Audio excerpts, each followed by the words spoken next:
हाँ, ये देखते हैं अगला हमारा हाई स्कूल के जो केमिस्ट्री का लास्ट पॉइंट हम देख रहे हैं। जो लेसन फर्स्ट है उसका लास्ट पॉइंट हमारा है।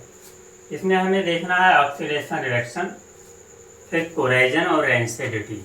तो ये हम ऑक्सीडेशन और रिडक्शन की बात करें तो जैसा कि जानते हैं कि ऑक्सीडेशन में क्या होता है, किसी चीज़ का ऑक्सीकरण होता है, यानी किसी कोई प्रोडक्ट है तो उसका फॉर्मेशन होगा।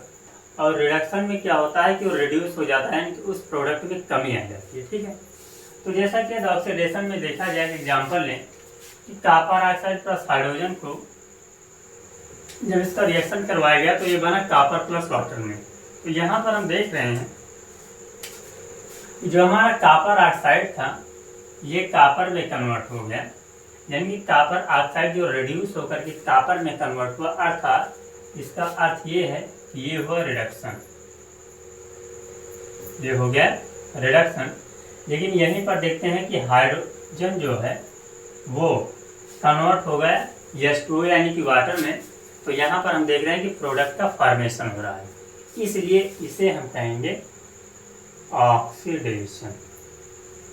इसे क्या हम कहेंगे? ऑक्सीडेशन। ठीक है, तो ये हमारा हो गया ऑक्सीडेशन और रिडक्शन। अब इसी में थोड़ा सा और आगे चले तो हम देखते हैं नेक्स्ट इसी में एक पॉइंट आता है हमारा कोरोजन। कोरोजन मीन्स होता है छेड़ता, यानी कि पॉइंट हमारा है CORROSIN। कोरोजन, कोरोजन मीन्स होता है छेड़ता, कोरोजन मीन्स होता है छेड़ता, जिसे हम लोग कहते हैं कमी। अर्थात इसका अर्थ ये हुआ कि छेड़ता जो होता है, जब कोई हमारा मेटल्स होता है और उस मेटल्स में जो रस्ट होता है, जंग होता है, उस जंग के लगने के कारण जो कमी आती है या प्रोडक्ट में जो नुकसान होता है उसी को हम लोग छेड़ता कहते हैं। जैसे यदि इसका बेस्ट एग्जांपल लें तो जैसा कि हम जानते हैं कि जो हमारा आयरन होता है, आयरन को जब हम खुले स्थान पर रख देते हैं तो वहाँ पर देखते हैं कि उसके ऊपर जो है आयरन के ऊपरी लेयर पर या आयरन के ऊपर एक ब्राउन कलर का, रेडिश कलर का एक लेयर जम जाता है, यानी कि एक परत जम जाती है, और इसे हम कहते हैं लोहे में जंग लगना, यानी कि रस्ट ऑफ आयरन। तो वहीं पर बताया गया है, रस्ट ऑफ आयरन में आगे बताया गया कि जब किसी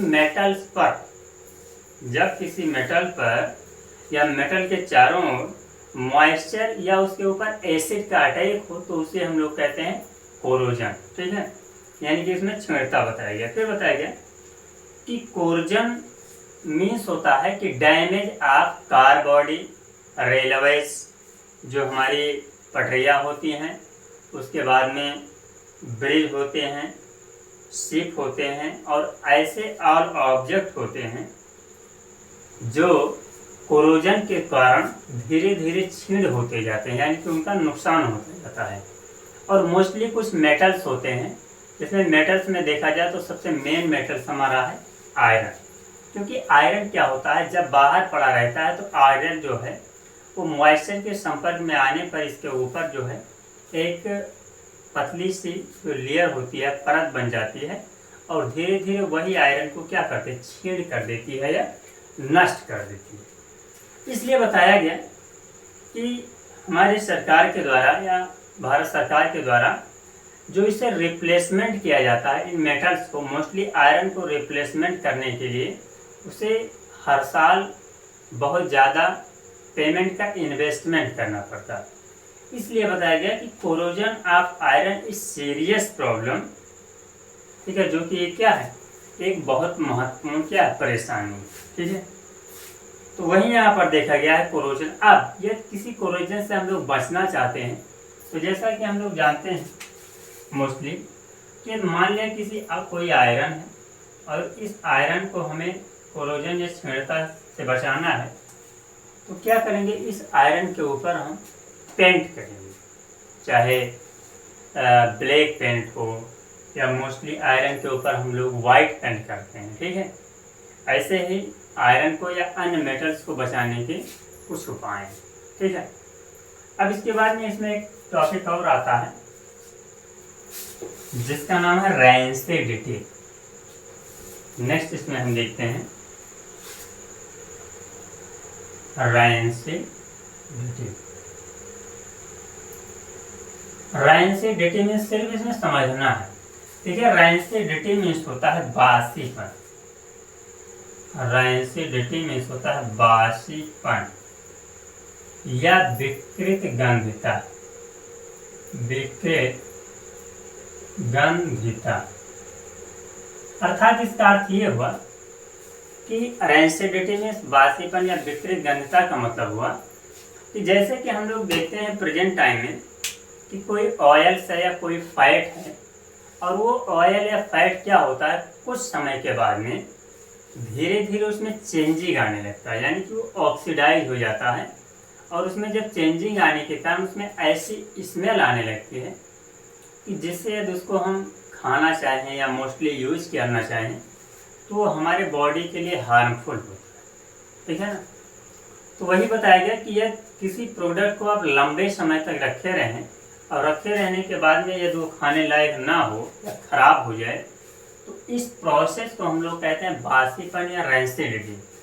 लेकिन यह किसी प्रोडक्ट को हम लॉन्ग टाइम तक प्रिजर्व करके उसको बचा करके रखें और बचाने के बाद में यदि उसको यूज किया जा सके, तो ये जो है रैंसिडिटी में देखा गया इसकी पॉजिटिव थिंकिंग होगी। जैसे हम देखते हैं कि जो पोटैटो का चिप्स होता है, पोटैटो चिप्स जो होता है वो हमारे पास पहुंचने समय ये माना जाता है कि मोस्टली ये मंथली के बाद में, महीनों के बाद या 2 महीनों के बाद में हमारे पास पहुंचता है। लेकिन यहाँ पर देखते हैं कि वही पोटैटो चिप्स ख़राब नहीं होता है, जबकि वही पोटैटो यदि हम लोग उसको घरों में यूज करते हैं तो ख़राब हो जाता है। अर्थात ये बताया गया कि जो पोटैटो चिप्स की पैकेट होती है, मान लिया जो हमारी पोटैटो चिप्स की पैकेट होती है, तो इस पोटैटो चिप्स के पैकेट में हम लोग तो वही देखते हैं कि जो पोटैटो चिप्स होता है जिसको हम लोग लगभग में महीना 2 महीना के बाद यूज करते हैं, तो यहाँ पर देखते हैं कि ये जो पोटैटो चिप्स होती है, इस पोटैटो की चिप्स में हम लोग नाइट्रोजन गैस भर देते हैं, और यही नाइट्रोजन गैस जो होती है इस पोटैटो चिप्स को खराब नहीं होने देती, ठीक है ना। तो इसी को हम लोग कहते हैं रैंसिडिटी। रैंसिडिटी का सीधा सा मतलब हुआ कि लॉन्ग टाइम प्रिजर्व किए हुए किसी प्रोडक्ट को यूज कर सकें और बिना हेल्थ के हार्मफुल पहुंचाए, ठीक है, या किसी अपने स्वास्थ्य को ध्यान में रखते हुए या लॉन्ग टाइम ड्यूरेशन के बाद में किसी प्रोडक्ट को हम यूज करते हैं या खा सके, तो उसी को क्या बताया गया, उसी को कहते हैं रैंसिडिटी, ठीक है। तो यहाँ पर जो हाई स्कूल का हमारा फर्स्ट लेसन था वो कंप्लीट हो रहा है। अब इसके बाद में नेक्स्ट लेसन देखेंगे नेक्स्ट डे।